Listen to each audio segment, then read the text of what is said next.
warahmatullahi wabarakatuh. Saya Hadifa Syakira dengan nomor NIM 0603521025. Pada kesempatan kali ini, saya akan membahas tentang psikologi Islam beserta tokohnya. Kita mulai dari pengertian psikologi Islam.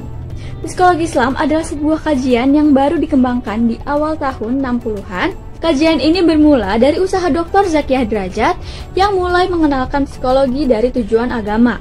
Namun, baru pada tahun 1994, melalui simposium nasional, para peminat psikologi Islam akhirnya dikumpulkan dan muncullah kesepakatan untuk menamakan pengetahuan baru tersebut dengan nama psikologi Islam. Setelah sebelumnya, banyak nama yang diusulkan, diantaranya adalah psikologi Qur'ani, psikologi tasawuf, dan lain sebagainya.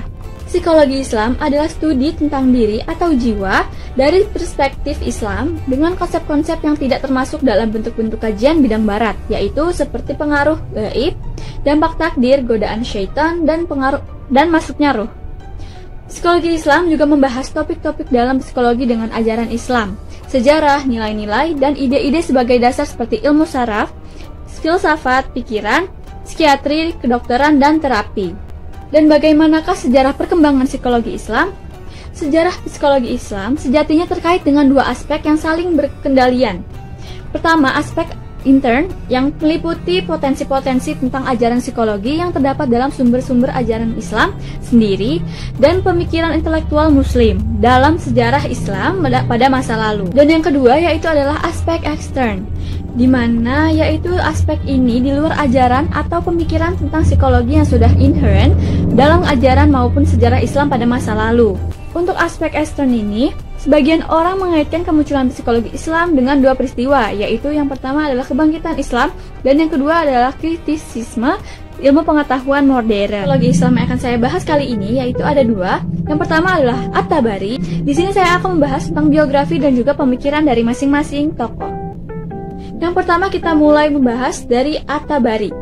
Al-Tabari atau At-Tabari adalah seorang hakim, ulama muslim, dokter, dan psikolog legendaris muslim dari abad ke-9 Masehi. Al-Tabari lahir pada tahun 838 Masehi di Amol Tabaristan dan wafat pada tahun 923 Masehi. Al-Tabari adalah seorang ilmuwan yang sangat mengagumkan. Kemampuannya mencapai peringkat tertinggi dalam berbagai disiplin ilmu, antara lain adalah fikih atau hukum Islam. Selain dikenal sebagai psikolog, At-Tabari juga menguasai ilmu fisika dan kedokteran. Al-Tabari hidup, tumbuh, dan berkembang di lingkungan keluarga yang memberikan cukup perhatian terhadap masalah pendidikan terutama di bidang keagamaan. Berbarengan dengan situasi Islam yang sedang mengalami kejayaan dan kemajuan di bidang pemikirannya. Karir dan pendidikannya diawali dari kampung halamannya yaitu Amul. Amul adalah tempat yang cukup kondusif untuk membangun struktur fundamental awal pendidikan Al-Tabari. Ia diasuh oleh ayahnya sendiri, kemudian dikirim ke Rai, Basrah, Kufah, Mesir, dan Syria. Ia sempat berguru kepada Ibnu Humaid dan Abu Abdullah Muhammad. Al-Tabari menghasilkan karya pertamanya dalam bidang pengobatan. Dia merupakan orang pertama yang mengusung tentang ilmu kesehatan anak-anak dan bidang pertumbuhan anak. Kita berlanjut pada pemikiran dari At-Tabari. At-Tabari adalah pencetus terapi penyakit jiwa. Dalam kitabnya yang berjudul Firdaus Al-Hikmah, ia mengembangkan psikoterapi untuk menyembuhkan gangguan jiwa. Ia menganggap bahwa psikologi sangat berkaitan erat dengan ilmu kedokteran. Karena itu, untuk mengobati pasien gangguan jiwa, selain konseling, psikoterapi juga diperlukan. At-Tabari menjelaskan bahwa pasien gangguan jiwa sering mengalami halusinasi dan keyakinan yang salah atau bisa disebut dengan delusi. Menurut At-Tabari, pengobatannya bisa berupa dengan konseling bijak, yang caranya dengan membangkitkan kembali kepercayaan diri dari pasiennya. Kitab Firdaus Al-Hikmah merupakan adikarya sang psikolog yaitu At-Tabari. Dalam kitabnya itu, At-Tabari membagikan ilmu pengobatan dalam beberapa bagian, antara lain adalah ilmu kesehatan anak dan pertumbuhan anak serta psikologi dan psikoterapi. Di cuilan pengobatan dan psikoterapi, Al-Tabari menekankan kekuatan antara psikologi dan pengobatan dan kebutuhan psikoterapi dan konseling pada pelayanan pengobatan pasien.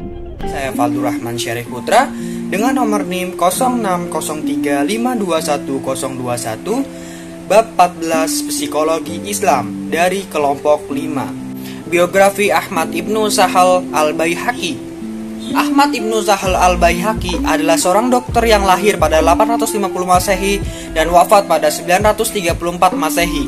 Di dalam kitabnya Masalih Al-Abdan wa al-anfus atau keseimbangan raga dan jiwa, yang manuskripnya disimpan di Hagia Sophia Library, Istanbul dengan nomor 3741, dengan sukses menjabarkan penyakit-penyakit yang berhubungan dengan jiwa raga yang ia istilahkan dengan tib al-qalb dan al-tib al-ruhani untuk menjabarkan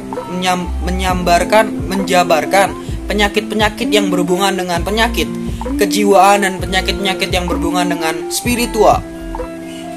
Teori Ahmad Ibnu Sahal, ia mengkritik para dokter masanya yang hanya fokus pada penyakit-penyakit fisik saja. Ia mendasarkan teorinya pada Al-Quran dan hadis yang banyak menyatakan akan kesehatan jiwa dan penyakit-penyakit jiwa. Ia menyatakan bahwa karena manusia terdiri dari jiwa dan raga, maka keduanya akan saling mempengaruhi.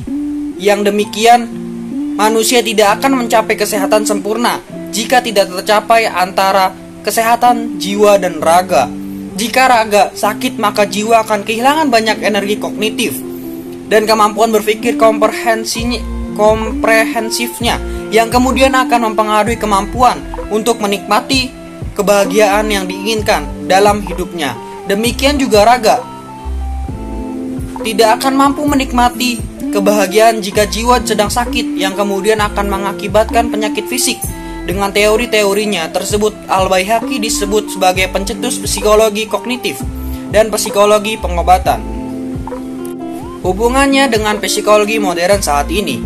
Hal ini seirama dengan psikologi modern pada saat ini, di mana membahas akal sehat psikologis itu sendiri, sebagaimana yang disampaikan oleh Lindbergh, bahwa akal sehat adalah sebuah bentuk pengetahuan yang operatif umum untuk sebuah kelompok mengenai alam, sifat manusia, dan situasi sosial, yang sangat menekankan pada keseimbangan hidup. Dapat kita lihat bahwa ilmuwan Islam sudah lebih dulu mengkaji pembahasan ini.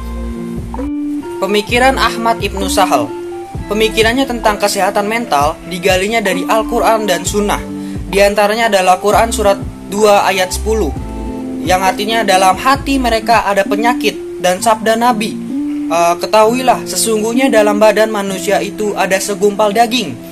Apabila ia baik, maka seluruh badannya akan baik. Tetapi jika ia rusak, maka rusaklah seluruh badannya. Ketahuilah bahwa ia segumpal daging. Itu adalah kalbu. Hadis riwayat Al-Bukhari. Berikut di atas adalah sumber-sumber yang saya dapatkan untuk mencari referensi atau biografi tentang Ahmad Ibnu Sahal Al-Baihaqi. Biografi Ibnu Rushd. Ibnu Rushd atau Averroes, nama lengkapnya adalah Abu Al-Walid Muhammad Ibnu Ahmad Ibnu Rushd. Lahir di kota Cordoba, Andalus atau Spanyol. Lahir tahun 1126 Masehi dari keluarga bangsawan dan terpelajar, dan meninggal pada tanggal 11 Desember 1198. Sering dilatinkan sebagai Averroes. Adalah seorang filsuf dan pemikir dari Al-Andalus yang menulis dalam bidang disiplin ilmu, termasuk filsafat, akidah atau teologi Islam, kedokteran, astronomi, fisika, fikih atau hukum Islam, dan linguistik. Yang diteliti Ibnu Rushd, ilmu-ilmu alam. Yang pertama adalah astronomi, seperti Ibnu Bajjah dan Ibnu Tufail sebelumnya. Ibnu Rushd juga mengkritik model plot Ptolemaik dengan berdasarkan filsafat. Ketiga pemikiran Al-Andalus ini menganggap model Ptolemaik tidak sesuai dengan prinsip-prinsip filsafat Aristoteles, yang menyimpulkan bahwa benda-benda langit tersebut mengitari bumi dengan orbit lingkaran sempurna. Yang kedua adalah fisika. Pendekatan ilmu Rushd terhadap fisika adalah menggunakan metode eksegesis atau penafsiran. Ia mengeluarkan tesis-tesis baru mengenai alam melalui pembahasan teks-teks pemikir sebelumnya, terutama Aristoteles. Dan ia tidak menggunakan metode induksi seperti hanya ilmu fisika sekarang dan ketika itu sedang dikembangkan oleh Al-Biruni di dunia Islam.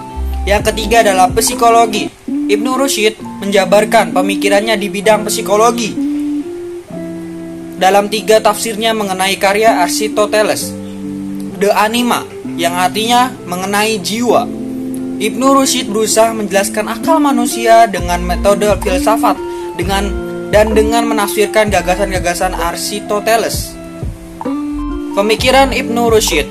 Ibnu Rushd memaparkan bahwa filsafat yang merupakan metode pengambilan kesimpulan berdasarkan akal dan cara yang cermat tidak mungkin bertentangan dengan ajaran Islam.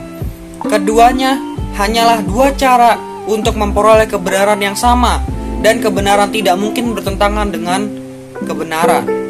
Berikut di atas adalah sumber-sumber yang saya dapatkan untuk mencari referensi atau biografi tentang Ibnu Rushd. Yang kedua adalah Utsman Najati. Dan sekarang kita berpindah ke tokoh yang selanjutnya, yaitu Utsman Najati. Muhammad Utsman Najati adalah salah satu pemikir di masa kontemporer yang berasal dari daratan Timur Tengah. Konsentrasi ilmu yang difokuskan Najati dalam pemikirannya yaitu ilmu psikologi. Utsman Najati adalah salah satu tokoh yang berupaya mengembangkan psikologi melalui perspektif Islam. Proses pemikiran Utsman Najati dimulai ketika sedang mempersiapkan disertasi untuk program magister dengan judul Pengetahuan Empiris menurut Ibnu Sina pada periode 1939 sampai 1942. Perjalanan karir Utsman Najati lebih banyak sebagai seorang akademisi, seperti menjadi seorang pengajar, peneliti, penulis, serta sebagai pengawas terhadap pembahasan-pembahasan yang dilakukan mahasiswa untuk mencapai peringkat magister dan doktoral dalam bidang psikologi. Muhammad Utsman Najati adalah seorang profesor psikologi di Universitas Muhammad Ibnu Saud dan menjadi profesor tamu di beberapa perguruan tinggi yaitu di Kuwait dan Mesir. Dan berikut pemikiran dari Utsman Najati, yaitu ada kecerdasan emosional. Agama Islam menekankan pentingnya mengontrol dan mengendalikan emosi berlebihan, baik emosi yang berhubungan dengan kebutuhan fisiologis maupun emosi religius. Kesadaran pengendalian emosi dalam Islam diawali dengan pengenalan mengenai halal dan haram sebuah tindakan. Setelah kesadaran ini tercapai, maka sikap hati-hati waspada dalam tindakan sangat dianjurkan. Kewaspadaan ini disebut Rasulullah Shallallahu Alaihi Wasallam sebagai sikap takwa. Dari pemikirannya tentang kecerdasan emosional ini, Najati menjelaskan tentang yaitu yang pertama, mengendalikan emosi marah. Marah merupakan emosi dasar yang akan nampak ketika salah satu motif dasar yang harus terpenuhi terhambat. Ketika ada sesuatu yang menghambat manusia maupun hewan dalam memuaskan salah satu motif dasarnya, ia akan berontak, marah, melawan penghambatan itu untuk mengalahkan dan menghilangkannya sampai berhasil mencapainya. Salah satu cara untuk mengendalikan emosi kemarahan adalah dengan menciptakan situasi yang tenang atau rileks untuk melepaskan ketegangannya. Dengan bersikap tenang, maka kemarahan yang bergejolak dalam dirinya sedikit demi sedikit akan terkurangi. Dan yang kedua, ada mengendalikan motif seksual. Motif seksual merupakan kesadaran fisiologis primer yang kuat dan mendesak khususnya bagi para pemuda. Desakan motif seksual pada pemuda dalam kondisi tertentu kadang menguat sampai taraf mengganggu akibat konflik yang dialaminya dalam melawan dan mengalahkan motif ini.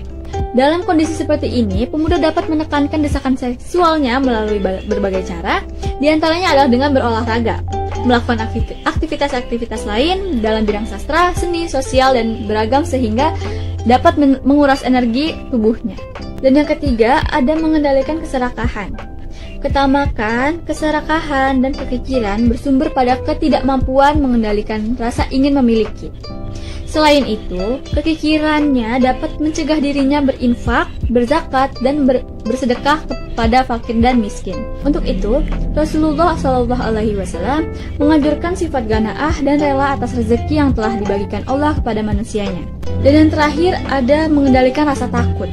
Emosi takut merupakan salah satu emosi yang penting dalam kehidupan manusia, sebab ia membantu manusia dalam memelihara manusia dari bahaya-bahaya yang mengancamnya. Dan dengan demikian membuatnya dalam melestarikan kehidupannya. Dan juga bagi seorang mukmin, takut juga dapat memelihara dirinya dari azab dan api neraka. Takut yang berlebihan akan menimbulkan keguncangan dan keresahan jiwa, lalu berpengaruh juga pada rendahnya kualitas kerja. Dengan demikian, sikap optimis mengharap rahmat Allah dapat meringankan rasa takut yang berlebihan sampai pada tingkat yang rasional.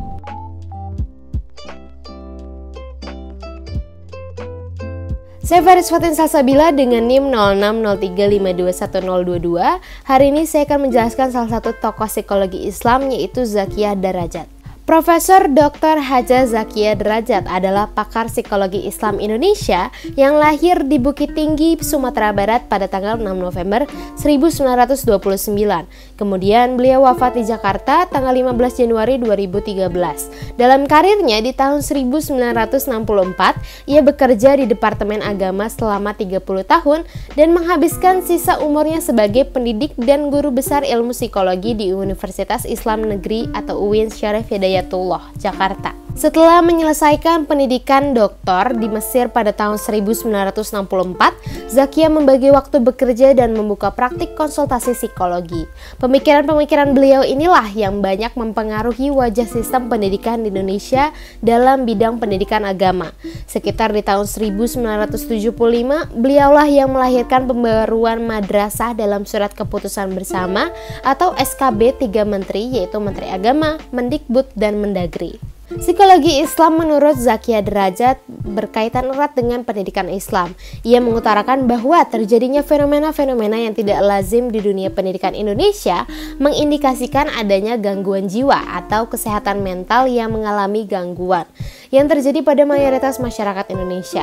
Gangguan jiwa tersebut tidak disebabkan karena kerusakan organik pada tubuh, melainkan karena kondisi jiwa merasa tertekan, kecewa, gelisah, was-was, dan sebagainya. Oleh karena itu, disinilah agama dan pendidikan Islam memainkan peran pentingnya, yaitu untuk mengatasi masalah-masalah gangguan jiwa tersebut. Menurut Zakiyah, agama memiliki peran yang sangat mendasar dalam memahami esensi kejiwaan manusia. Pengaruh keyakinan agama diyakini oleh seseorang akan berimplikasi kepada perilakunya. Oleh karena itu, agama dapat dijadikan sebagai dasar pijakan psikologi. Kemudian, melalui jalur pendidikan Islam akan dibahas terkait proses bimbingan, arahan, pengajaran, dan pembinaan terhadap peserta didik yang akan dimulai dari lingkungan keluarga. Berdasarkan pemaparan tadi dapat diketahui bahwa kesehatan mental seseorang dalam pandangan psikologi agama merupakan aspek yang sangat penting. Menurut Zakiyah Darajat, kesehatan mental adalah terwujudnya keserasian yang sungguh-sungguh antara fungsi-fungsi kejiwaan dan terciptanya penyesuaian diri sendiri antara manusia dengan diri sendiri dan lingkungannya, berlandaskan keimanan dan ketakwaan serta bertujuan untuk mencapai hidup yang bermakna, bahagia di dunia dan akhirat. Untuk dapat menyesuaikan diri dengan diri sendiri, seseorang harus lebih mengenal dirinya dan menerima sebagaimana adanya. Zakiyah Darajat berpendapat bahwa ada 4 indikator yang dapat digunakan untuk melihat tingkat kesehatan mental seseorang. Yang pertama, ketika seseorang mampu menghindarkan diri dari gangguan mental atau neuros dan penyakit atau psikos. Yang kedua, ketika seseorang mampu menyesuaikan diri dengan masyarakat, alam, dan juga Tuhan. Yang ketiga, ketika seseorang mampu mengendalikan diri terhadap semua masalah dan keadaan kehidupannya sehari-hari. Dan yang terakhir, ketika dalam diri seseorang terwujud keserasian dan keharmonisan antara fungsi-fungsi kejiwaan. Zakiyah juga menumpahkan pemikirannya dalam sebuah buku yang berjudul Pendidikan Islam dalam Keluarga dan Sekolah. Zakiyah mengulas tentang prinsip-prinsip pendidikan Islam dan implementasinya dalam pendidikan anak di dalam keluarga dan juga sekolah. Menurut Zakiyah, pendidikan harus mengembangkan dimensi manusia yang terdiri dari 7 macam. Ada fisik, akal, iman, akhlak, kejiwaan, keindahan, dan juga sosial kemasyarakatan. Pendidikan harus ditunjukkan untuk membangun dan membina manusia yang kuat, sehat, dan mampu melaksanakan tugasnya, membina fisiknya yang sehat sehingga tercipta kepribadian yang seimbang dan selaras sebagai pengabdian kepada Tuhan, membina dan mengolah fisik yang kokoh sehingga terbina sikap-sikap terpuji seperti bersikap toleran, sportif, dan kerjasama.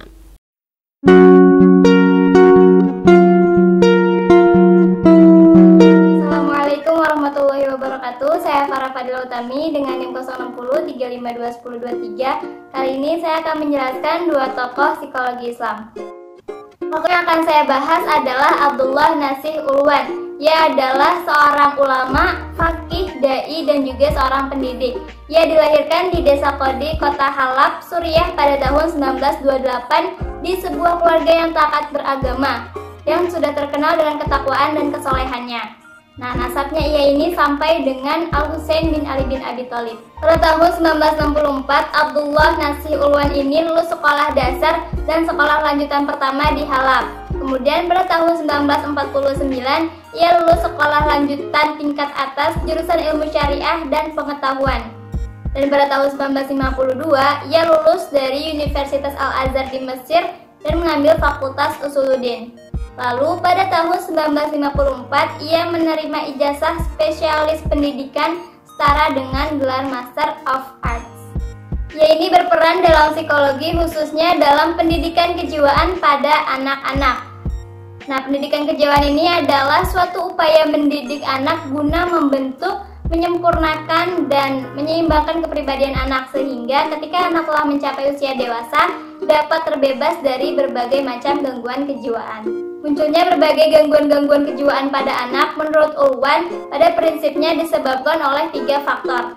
Yang pertama yaitu faktor biologis atau genetis dan pengaruh penyakit-penyakit tertentu. Kemudian yang kedua yaitu pola kepribadian yang dipengaruhi oleh pola asuh. Kemudian yang ketiga, penyebab yang bersifat psikososial atau lingkungan seperti kelakuan orang tua yang salah terhadap anak. Fenomena rasa takut merupakan gangguan psikologis yang menghinggapi anak kecil maupun dewasa, laki-laki maupun perempuan. Pada umumnya, wanita memiliki rasa takut yang lebih besar daripada laki-laki. Ketakutannya ini akan semakin bertambah seiring dengan bertambahnya imajinasi sang anak. Bertambahnya rasa takut pada anak ini bisa disebabkan oleh beberapa faktor. Yang pertama yaitu kebiasaan orang tua yang gemar menakuti anaknya dengan bayangan, kegelapan, atau makhluk-makhluk aneh. Kemudian kebiasaan orang tua yang terlalu memanjakan anak dan mendiktenya secara berlebihan. Kemudian kebiasaan mengurung anak. Dan yang terakhir sering menceritakan kisah-kisah hayalan seputar jin dan setan. Solusi dari fenomena ini hendaknya orang tua lebih memperhatikan beberapa hal seperti menumbuhkan keimanan kepada Allah dalam diri anak semenjak awal perkembangannya. Kemudian memberikan kebebasan bertindak kepada anak, membiasakan memikul tanggung jawab dan membiasakannya melakukan beberapa perkara sesuai dengan usia pertumbuhan dan perkembangannya. Kemudian tidak menakut-nakuti sang anak dan memberikan kesempatan kepada anak untuk bergaul bersama orang lain, bertemu dan berkenalan. Yang akan saya bahas yaitu Malik Badri. Malik Badri ini lahir pada tanggal 16 Februari tahun 1932 di Sudan. Kemudian pada tahun 1956 ia mendapatkan gelar sarjana dari American University of Beirut, Lebanon, dan mendapatkan gelar masternya pada universitas yang sama pada tahun 1958. Kemudian pada tahun 1956 ia mendapatkan gelar PhD-nya dari Universitas Leicester, Inggris. Kemudian pada tahun 1971 ia mendapatkan gelar profesor dalam ilmu psikologi dari University of Riyadh, Saudi Arabia. Badri ini tercatat sebagai psikolog di British Psychological Society dan merupakan dewan pakar psikologi di UNESCO. Ia pun pernah menjadi guru besar di beberapa universitas seperti International Islamic University Malaysia dan Islamic University Islamabad. Ia pun dikenal sebagai pendiri International Association of Muslim Psychologists. Psikologi Barat memiliki paradigma yang tidak sesuai dengan paradigma Islam karena mereka memiliki cara objektivitas dan rasionalitas yang menilai kebenaran pada dirinya sendiri dan pada hakikatnya bersifat relatif. Hal ini memunculkan problem apabila diterapkan untuk meneliti jiwa manusia di negara-negara Islam. Badri juga menyampaikan kritik terhadap berbagai aliran pemikiran psikologi seperti behaviorismenya Watson, psikoanalisisnya Freud, dan juga self-centered therapy milik Rogers. Ia menganggap bahwa psikoanalisis terlalu absurd menjelaskan perilaku manusia hanya berdasarkan dorongan seksual yang tidak disadari. Dan untuk proses terapi yang solusinya diserahkan kepada klien, ini dianggapnya justru menghilangkan nilai dari suatu proses terapi itu sendiri. Menurut Badri, psikolog muslim ini harus memiliki keilmuan Islam yang memadai. Nah, pandangannya mengenai islamisasi psikologi ini terbagi dalam 2 teori. Yang pertama yaitu dengan cara mengubah orang menjadi muslim yang lebih baik. Kemudian cara yang kedua dengan cara menjadikan psikologi sebuah ilmu yang sesuai dan bermanfaat bagi umat Islam. Melalui buku penelitiannya juga, Badri menunjukkan bahwa psikologi Islam memiliki perbedaan metodologi dengan psikologi sekuler. Psikologi Islam menekankan kebenaran ontologik, mengejar makna dan esensi bukan hanya gejala. Sementara psikologi sekuler lebih mendasarkan kepada kebenaran epistemologis dan kebenaran cara yang ditempuh. Dalam bidang terapi, Badri berhasil menyampaikan teknik baru dalam sistem desensitisasi.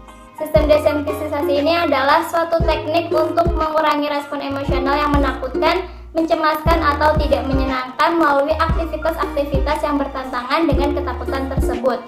Hal tersebut disampaikan dalam tulisannya yang berjudul A New Technique for the Systematic Desensitization of Pervasive Anxiety and Phobic Reaction yang dipublikasikan di American Journal Psychology pada tahun 1966. Selain itu, Badri juga berhasil menyampaikan inovasi dalam memberikan intervensi terhadap klien yang mengalami gangguan obsesif kompulsif atau OCD, yang mengatasi masalah ini dengan mengombinasikan antara terapi kognitif dan terapi penerimaan. Kali ini saya akan menjelaskan salah satu tokoh psikologi Islam, yaitu Hana Jumhana Bastaman. Hana Jumhana Bastaman adalah staf pengajar atau dosen tetap pada jurusan Psikologi Klinis Fakultas Psikologi Universitas Indonesia yang mengambil spesialisasi di bidang psikologi kepribadian, psikodiagnostik, dan agama Islam. Beliau lahir di Padaherang, yaitu sebuah daerah di Jawa Barat, tepatnya di Ciamis, pada tanggal 4 November 1939. Beliau merupakan alumni dari salah satu sekolah-sekolah favorit di Bandung, yaitu SMP Negeri 2 Bandung dan SMA Negeri 5 Bandung. Beliau juga menyelesaikan studi S1-nya pada Fakultas Psikologi Universitas Indonesia dan S2-nya diperoleh di universitas yang sama pada tahun 1994. Menurut Bastaman, psikologi Islam merupakan sebuah corak psikologi yang didasari dari citra manusia menurut ajaran Islam. Di dalam psikologi ini mempelajari tentang keunikan manusia dan pola perilaku manusia sebagai ungkapan pengalaman interaksi dengan diri sendiri, lingkungan sekitar, dan alam kerohanian yang bertujuan untuk meningkatkan kesehatan mental dan kualitas keberagaman. Seperti ilmuwan lainnya, Bastaman juga menuangkan pemikiran-pemikirannya melalui karya. Salah satu karya yang beliau buat adalah buku berjudul Integrasi Psikologi dengan Islam menuju Psikologi Islami. Buku ini berisi gagasan-gagasan Bastaman tentang psikologi Islami yang corak psikologi yang dilandasi oleh filsafat manusia menurut ajaran Islam. Awalnya, buku ini berbentuk makalah-makalah yang terpisah yang ia sampaikan di berbagai kesempatan dan juga pernah dibuat di dalam media massa. Sekalipun belum memadai sebagai textbook psikologi Islami yang komprehensif, Bastaman mengharapkan di dalamnya cukup terungkap landasan dan asas-asas penting mengenai psikologi Islami. Pemikiran Bastaman lahir dengan berbagai latar sebagai jawaban atas persoalan-persoalan yang berkembang pada masanya. Hal ini diisyaratkan secara jelas dalam setiap karya-karyanya yang hampir keseluruhan didedikasikan bagi pengembangan psikologi Islami yang hingga kini masih berproses mencari jati diri. Pandangan-pandangan Bastaman yang berkaitan dengan kualitas-kualitas khas manusiawi kelihatan bahwa meskipun ia menentang konsep-konsep psikologi barat, ia banyak mengambil rumusan-rumusan psikologi, terutama psikologi humanistik Abraham Maslow dan logoterapi Viktor Frankl. Terlebih ketika Viktor Frankl dalam teorinya mengakui unsur kerohanian manusia di samping jiwa dan raga. Konsep semacam ini merupakan penemuan paling mutakhir di dunia psikologi, sebab aliran-aliran sebelumnya hanya melihat manusia dari kondisi ragawi, kualitas kejiwaan, dan situasi lingkungan sebagai penentu utama perilaku dan corak kepribadian. Meski terdapat perbedaan yang sangat tajam dengan Frankl dan Bastaman dalam memahami realitas kerohanian manusia, keduanya sepakat bahwa totalitas eksistensi manusia harus dipandang sebagai kesatuan raga, jiwa, dan rohani, termasuk sosio-kultural. Ciri yang menonjol dari pemikiran Hana Jumhana Bastaman adalah di satu sisi, ia mengakui kebenaran teori-teori psikologi dengan catatan di sana-sini masih ada kekurangan, dan di sisi lain ia mencoba memperbaiki kekurangan itu dengan konsep-konsep Islam. Bastaman dalam menentukan struktur kepribadian berdasarkan dari pembahasan substansi manusia sebagai pembentuk hakikat kepribadian. Bastaman membagi substansi manusia atas jasad atau unsur material atau jasmani dan ruh unsur imaterial atau rohani. Keduanya berbeda, tetapi secara prinsipil saling melengkapi serta penentu utama perilaku dan cocok kepribadian manusia. Jasad tanpa ruh merupakan substansi yang mati, sementara ruh tanpa jasad tidak dapat teraktualisasi.